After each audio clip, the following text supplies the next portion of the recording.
कल अमेरिका में एक बहुत ही बड़ी घटना को अंजाम दिया गया। तो ये जो घटना घटी है ना, पूरी दुनिया इस घटना से परेशान है और पूरी दुनिया को कंसर्न है कि क्या अमेरिका अब सेफ है या फिर नहीं। और ये जो घटना घटी है, ये भारत के लिए भी बहुत ही बड़ा कंसर्निंग है। अब भारत के लिए किस तरह से कंसर्निंग बात है, ये हम आपको बाद में बताएंगे। पहले हम जानते हैं कि घटना हुई क्या है और हुई कहाँ पे है। तो ये घटना घटी है अमेरिका की राजधानी वॉशिंगटन डीसी में। और वॉशिंगटन डीसी में भी उस जगह पर ये घटना घटी है जहां पर सभी देशों की एम्बेसीज हैं और जितनी भी अमेरिका की जो बड़ी बड़ी एजेंसियां हैं, FBI, CIA, उनके जो मुख्यालय हैं वो भी इसी क्षेत्र में आते हैं। अब आप सोच सकते हैं कि कितना हाईली सिक्योर्ड इलाका होगा। और यहाँ पर भी आपको जानकर हैरानी होगी कि एक व्यक्ति ने खुलेआम दो व्यक्तियों की हत्या कर दी गोली मारकर। जी हाँ, और ये कोई आम नागरिक नहीं थे, बल्कि ये जो नागरिक थे ये इजरायली नागरिक थे और ये इजरायली एम्बेसी के अधिकारी थे।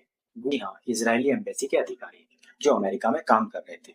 और उनकी दिन दिहाड़े गोली मारकर हत्या कर दी गई। और जो हत्यारा था उसने फ्री फिलिस्तीन और फ्री गाजा के नारे लगाए और हमास के सपोर्ट में भी उसने नारे लगाए। अब आप सोच सकते हैं कि किस तरीके के कट्टरवादी और जिहादी सोच के इंसान अमेरिका में पनप रहे हैं। और जब ये घटना घटी उसके बाद इसराइल के जो पीएम है बेंजामिन नेतन्याहू, उनकी तरफ से एक बड़ी स्टेटमेंट सामने आई।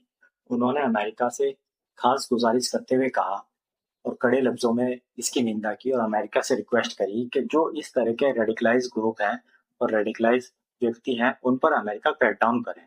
और जो इसराइल के खिलाफ इस तरह की घटना हो रही है अमेरिका में, उन पर लगाम लगाई जाए ताकि भविष्य में इस तरह की घटना ना हो और इसराइली नागरिक ना मारे जाए अमेरिका में। पर अमेरिका की तरफ से एक सिंपल सी स्टेटमेंट आई है कि अमेरिका जो भी इस तरीके के लोग हैं जिन्होंने घटना अंजाम दी है उनको नहीं छोड़ेगा और इस पर कार्रवाई की जाएगी। अमेरिका की तरफ से बस इतना स्टेटमेंट आया है और अमेरिका ने अपनी जांच आगे बढ़ा दी है। पर इसराइल ने इस घटना के बाद क्या किया? इसराइल ने गाजा को दी जाने वाली सारी मदद तुरंत रोक दी और इसराइल ने गाजा पर क्रैकडाउन शुरू कर दिया। और इसराइल ने बहुत ही बड़े हमले शुरू कर दिए इस घटना के बाद। और इसराइल ने इतने ज्यादा हमले किए गाजा में कि गाजा में सैकड़ों की संख्या में मौतें हुई। और इसराइल ने साफ कहा है कि ये जो हत्याएं हुई है ना इसराइली नागरिकों की, उनका बदला इसराइल गाजा में हमास से चुन चुन के लेगा। और अब इसराइल ऐसा कर भी रहा है। इसराइल ने गाजा में जाने वाली जितनी भी ह्यूमैनिटेरियन एड थी सारी की सारी रोक दी है और अब कोई भी एड गाजा में नहीं जा रही है। और इसराइल लगातार गाजा पर हमले कर रहा है।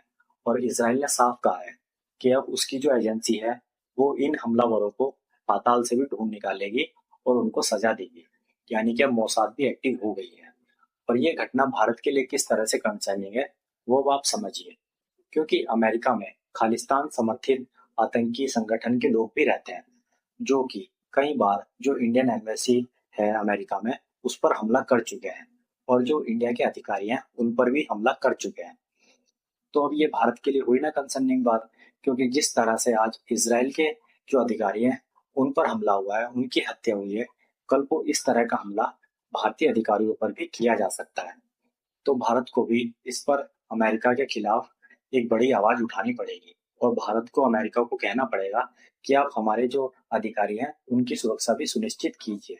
क्योंकि आपके यहाँ पर हालात ठीक नहीं है और जो आपके यहाँ पर दो खालिस्तानी नागरिक हैं और जिसे हमने आतंकवादी डिक्लेयर किया है पन्नू, वो भी आपके यहाँ पर नागरिक बना हुआ है अमेरिका का, वो भी हमारे जो अधिकारी है उन पर हमला करा सकता है।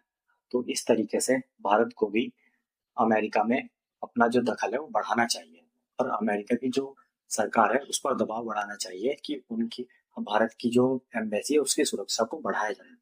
अब देखना होगा भारतीय सरकार और इजरायली सरकार क्या अमेरिका पर दबाव बना पाती है या नहीं।